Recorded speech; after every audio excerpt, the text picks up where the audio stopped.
It's your boy Chig from Guna Eagle Eye. Hold on, no, my audio will be rubbish. It's your boy Chig from Guna Eagle.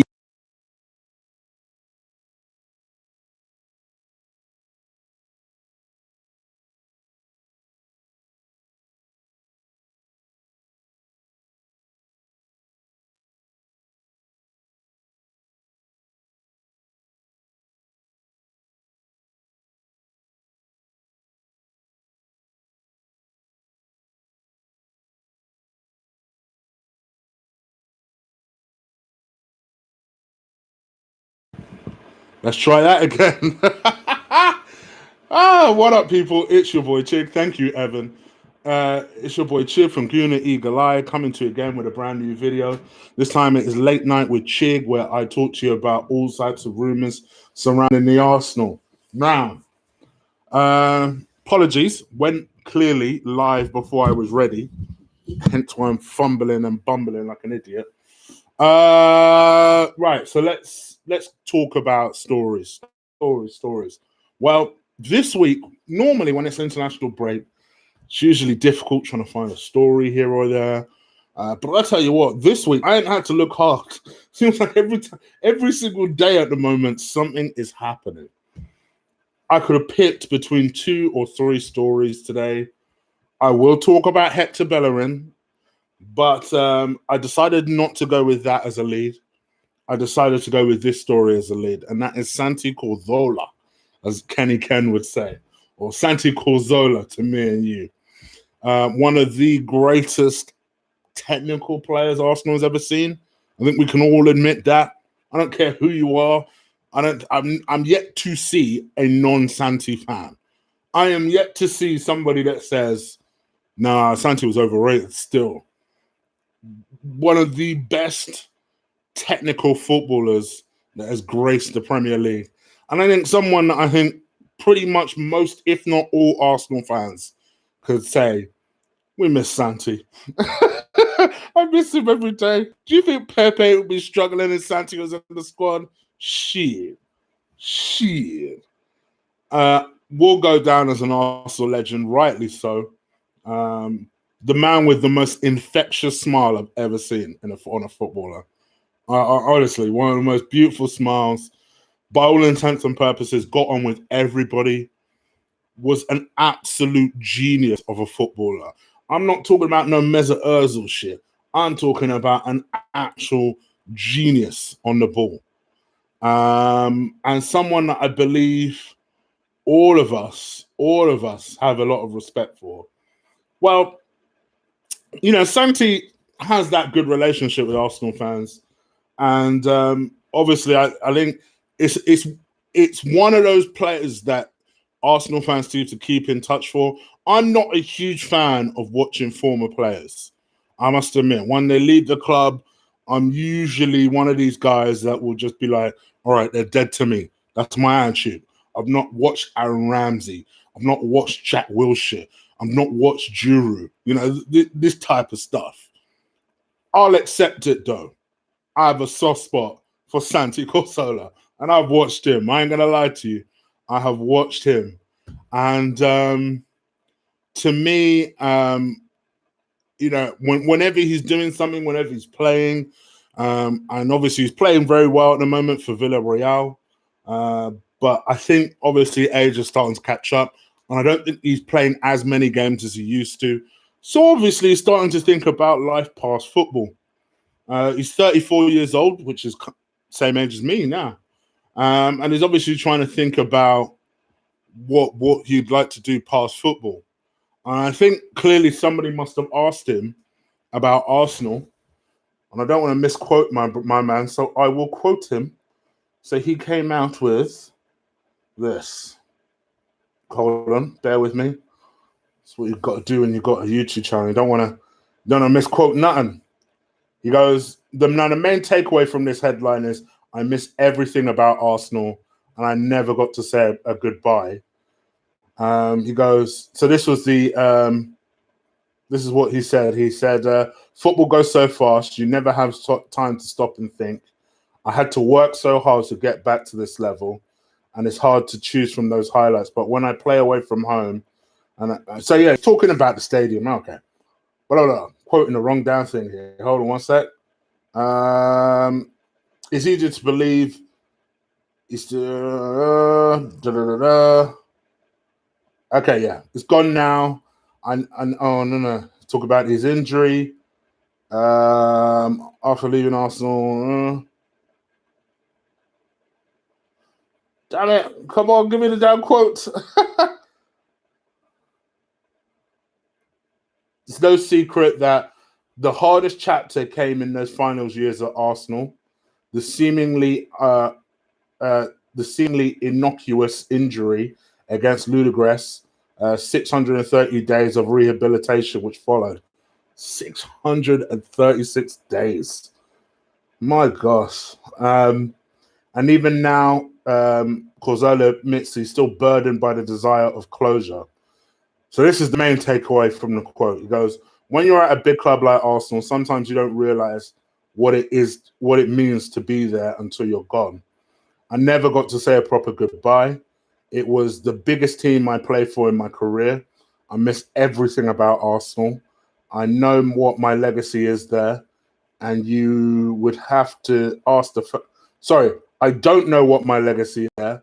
You would have to ask the fans, but I want to say thank you to them all. I'd like to play at the Emirates at least one more time before I retire. I don't know what I'll do afterwards, maybe as a coach, maybe as a sporting director, but I would love to go back to Arsenal. I lived in London for 6 years. My son loved it there. And in the future, we will see if I have the possibility to return. So, yeah, he goes on a little bit in this to defend Unai Emery. Notice I'm not particularly interested in that. But, you know, for me, especially today when you're hearing stories about, oh, Hector Bellerin wants to go to Italy, and I'll come back to that story, and how Barcelona and Real Madrid are doing what Barcelona and Real Madrid do, sniffing around Arsenal players, and they're sniffing around Aubameyang. And for me, it was just nice seeing that story, you know, from an actual legend. Not someone who is described as a legend because they have a couple of good games. I mean, an actual legend of the team, of the squad, and someone, as stupid as this sounds, who should have won so much more with Arsenal. His greatness deserved it. But it was time for him to go. His injury was so bad, and I will admit it. I'll admit it. I was one of the people that said, listen, if Santi is not fit enough to continue, we have to let him go. As brilliant of a player as he was, we had to let him go. But I'll tell you what, I'll have him in a heartbeat to come back as a coach and to train some of these men and get them to fix up, especially in our midfield.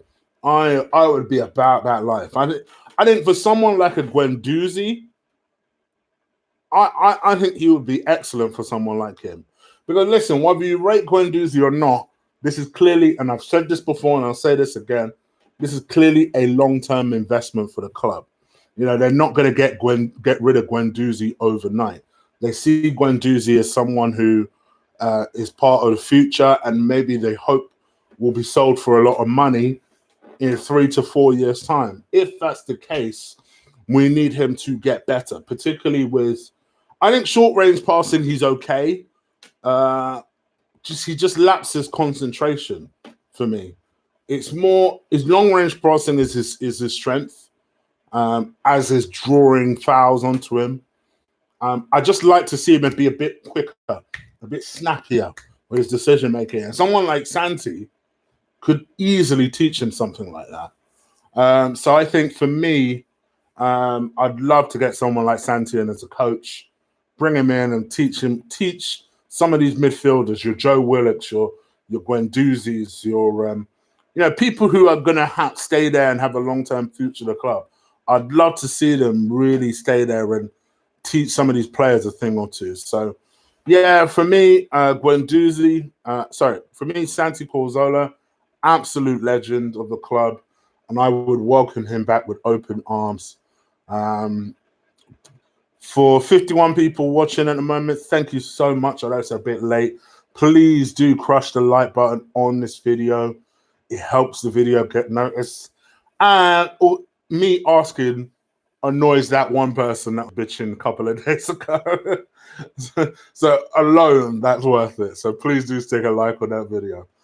Right, let's go on to this story. I can't avoid it anymore. Hector Bellerin has clearly instructed, allegedly, I should probably add, his agent to locate him and move to Serie A. There's no word on who that specific club is, but supposedly his agent has said at the moment he's focused on the team's commitments and is coming from a bad injury and returning to his levels. At the time you're speaking, by the way, to Sky Sports Italy. He says he likes Italy. The interest of the Italian club is there, but I can't reveal it. Maybe a Juventus, someone like that. He has a long-term contract with Arsenal, and it won't be easy to take him away from Arsenal. He is vice-captain, and we'll see how the season goes, with reports claiming Emery has lost the last section of the Arsenal dressing room. Lacazette says there's no such issues in the camp. We were working... okay. This is Lacazette's quote. I'll come to Lacazette's quote in a minute. So yeah, for me, what do I understand by this? It could be, and it must be said, the agent trying to renegotiate the previous terms, because I'm pretty sure Hector's 4 years deep into a 6-year contract. I remember him signing that 6-year contract a while ago. This was under Wenger days. I think this is the 4th year of a 6-year contract. I can't remember. I think so. One of the two. So I think the plan from the agent is, they're probably edging towards contract renegotiation time, and they believe they can get him a new contract. Someone says 3rd year. I bet it's the 4th year. For this story to come up, I bet it's the 4th year. So, to me, what do I think about this? I gotta admit, I think Hector at the moment has got Arsenal fans on side, and his PR game is also very good. He's someone who has an affinity with the fans because he's been with the club. What is he, 24, 25 now? So he's been at the club 8, 9 years. So he's been with us a long, long time. And I see a lot of Arsenal fans losing their mind when they saw this story, like, oh my gosh, we can't lose Hector Bellerin. I must admit, I'm less precious about Hector. I'll be real with you. I think he's shown improvement in recent seasons, particularly prior to his injury. But I'm not overly fussed if he goes or not. Actually, for me, as long as you get good P for him, I'm all right. I'd still go in. I'd go out there and I'd get a decent, strong right back who can cross the ball, physically strong, can defend better, and has a better understanding of positioning than Hector Bellerin. I think Hector Bellerin has just good PR game. That's it. If you want me to be honest, I'm not overly. I think Pereira from Leicester, for example, is the better player. So that's just my view. I know it's not a popular opinion, but I'm not losing my mind because Hector Bellerin wants to go to Italy, bruv. Go. It's like rats deserting a sinking ship at the moment between Leno sniffing out what Bayern is saying in terms of moves for him. You've got Granit Xhaka that wants to go AC Milan. I'm hoping that one gets pulled off. You've got AC Milan also wanting Torreira, which we knew from the summer. And now this. Not to mention Real Madrid and Barcelona sniffing around Aubameyang. Excuse me. Sniffing around Aubameyang. I bet you sometime within the next week, Atletico Madrid will be linked with Lacazette. I almost guarantee it. Almost guarantee it. So, what do I think about this? Me personally, I ain't fussed. If he wants to go, let him go. That's kind of my attitude on it. I've seen someone And I think Ben in the chat room has hit the nail on the head. I'd take Klosterman over him as well. Me too. Let's talk about Lacazette. So Lacazette came out and showed why he was vice captain. Really, come and he tried to rally the fans and rally everybody behind the fact that the whole team is behind Unai Emery. Obviously, there are a lot of stories at the moment that, the dressing room, he's lost half of the dressing room. Quite honestly, they're playing like Emery has lost half the dressing room. So that's a story I can quite easily believe, because they're playing like they're either confused or they've given up on him. But according to Lacazette, that's actually false, and that they are all united behind him. I find that interesting because Lacazette was one of the people that liked a post criticizing Emery. Speaking of which, Martinez decided, well, of all weeks where Aubameyang has been pulled up for this crap, Martinez decided that he would like an Emery outpost today. It was just like, bruh, you guys have some sense, at least. So it's all happening at Arsenal at the moment. All kinds of calamities and circuses. And I don't know what Martinez's problem is all of a sudden. Because quite honestly, the last couple of Europa League ties I've seen him, I've not been overly impressed. If he's moaning because he's not number one, I'm not sure I'd make you number one yet either, bro. Quite honestly, I think both of our keepers have something to prove to me, because I'm not personally seeing, I'm not overly impressed by either one of them, to be honest. But at least Leno is the better one of the two, in my view. And then I suppose I better talk about this Real Madrid and Aubameyang.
The fuck?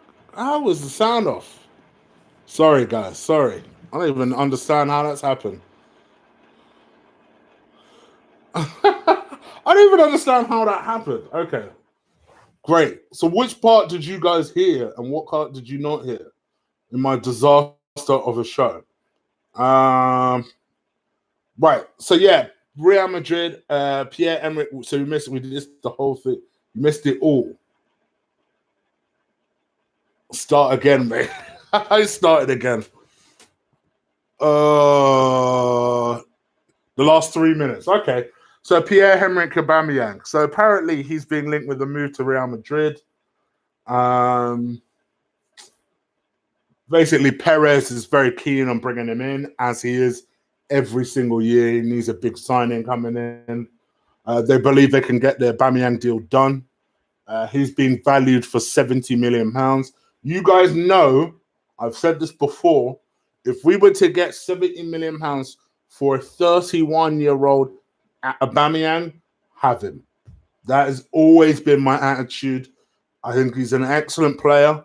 Yes, he's our main man, but for how long?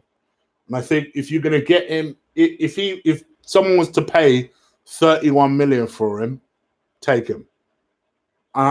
Just because I think, we've got a young striker who's ready to go, ready to explode. Not to mention that I think you can bring in someone else younger. I don't think we should be overly reliant on Pierre-Emerick Aubameyang. As much as I love him, we know that Real Madrid is a dream move for him and his father.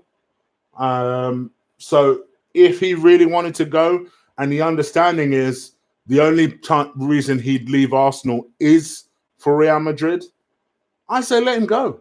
Honestly, I'd let him go. That would be my attitude. Barcelona are also set to be sniffing around him as well. So let's see what happens. Could be a bidding war at this rate. But I'll be real with you guys. Quote me. I don't care how many goals he scores this season. I would take 70 million for Aubameyang because I'm a long-term guy. I'm not one of these Arsenal fans who just sees what's in front of him and says, oh, no, I can't sell Aubameyang. No. Listen, Aubameyang is brilliant. And I'm not even necessarily saying sell him now. But if you're telling me you're bringing 70 million to the table, bruh, I'm not an idiot. All day, every day. They've also said that obviously we have Dani Ceballos, so they might want to try and make a deal involving Dani Ceballos on loan. Hopefully we don't take that. Don't get me wrong, I'm still one of the very few people that think Ceballos is a good player, but I don't want him included in a deal for Aubameyang. The other thing that they've said that they could possibly do is James Rodriguez. James Rodriguez is a player that they are desperate.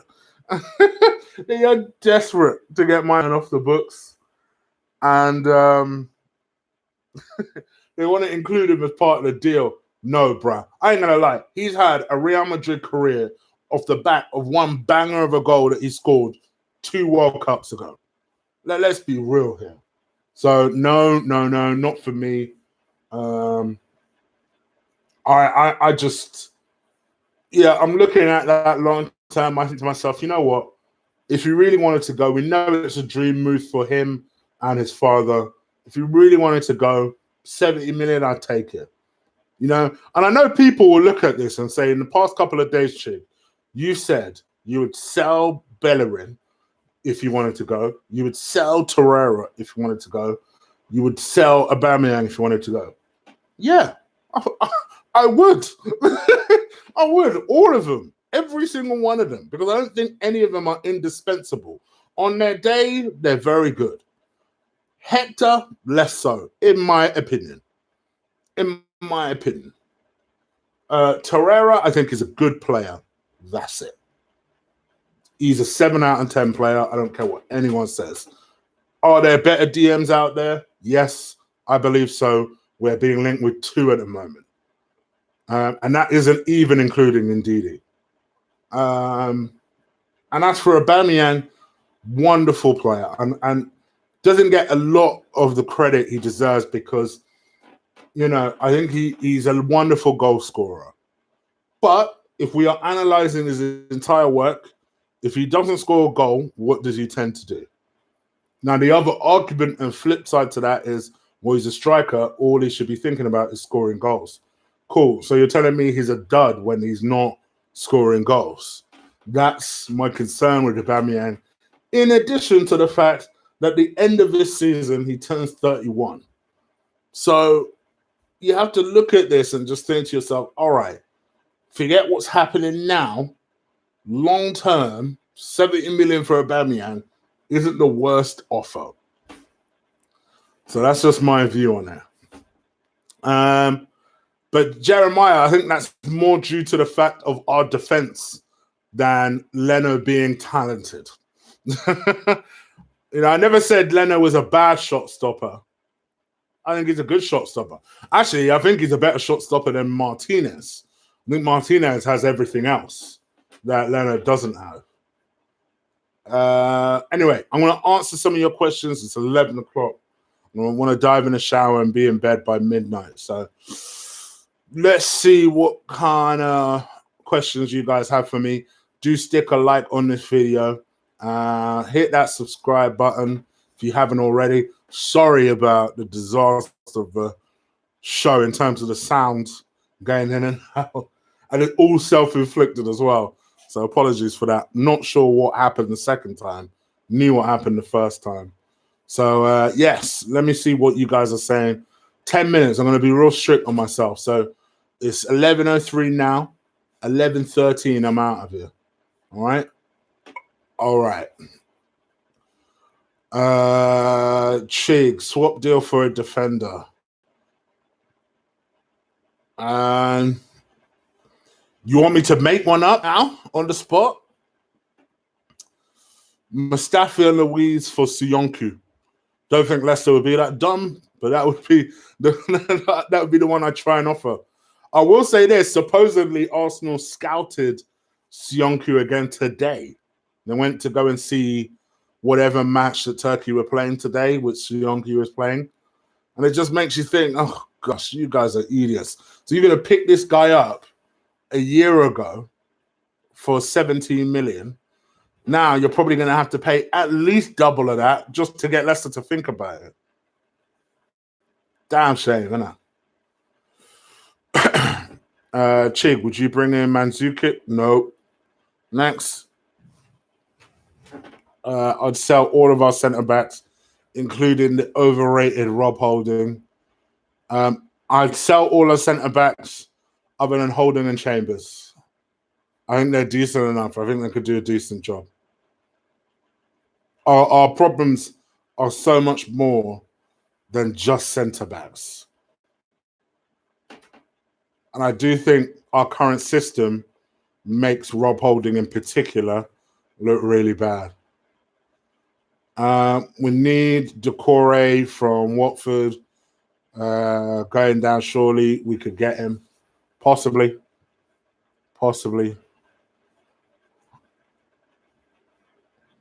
Chig, it's interesting to see that we were all saying we had the third or fourth best squad in the league at the start of the season. And look at Emery, destroys it. I still think we have. I still think our team is not that bad. But they are genuinely underperforming under a useless manager. So that's the problem we have, Mike Hadge. Leicester is a better team than us as well. Talent-wise, this is going to sound crazy. I know it's going to get clipped and memed, but I'll still stand by it. Talent-wise, I think we've got a better team than Leicester, talent-wise. But if you're looking at it all round, Leicester are a better side. They're more of a team, more of a together team. I'll give Rob Holding some time to get back to fitness. Yep. And that's why I said that, Iffy, because Rob Holding, for some reason, is just a slow starter when it comes to recovering from injuries. It takes him a while. Especially the more long-term it is, the longer it takes for him to recover.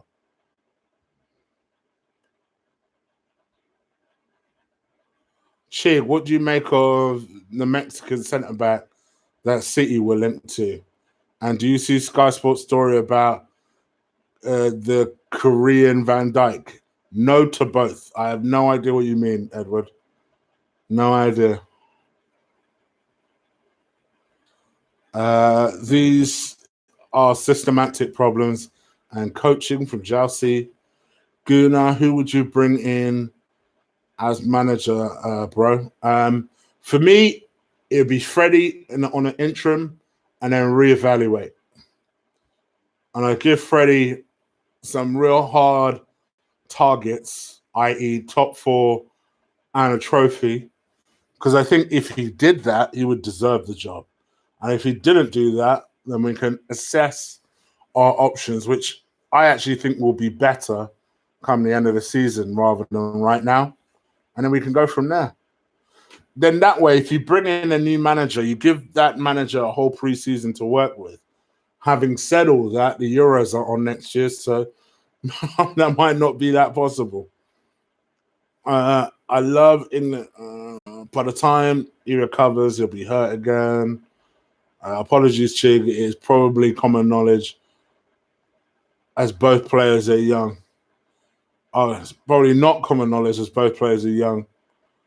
Chambers has been our best defender all season. That says it all. Yep, when he's played centre-back, he's faultless. When he gets played right back, surprise, surprise, gets pulled from pillar to post.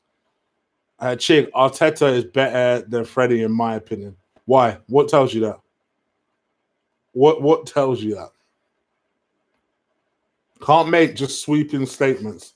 What tells you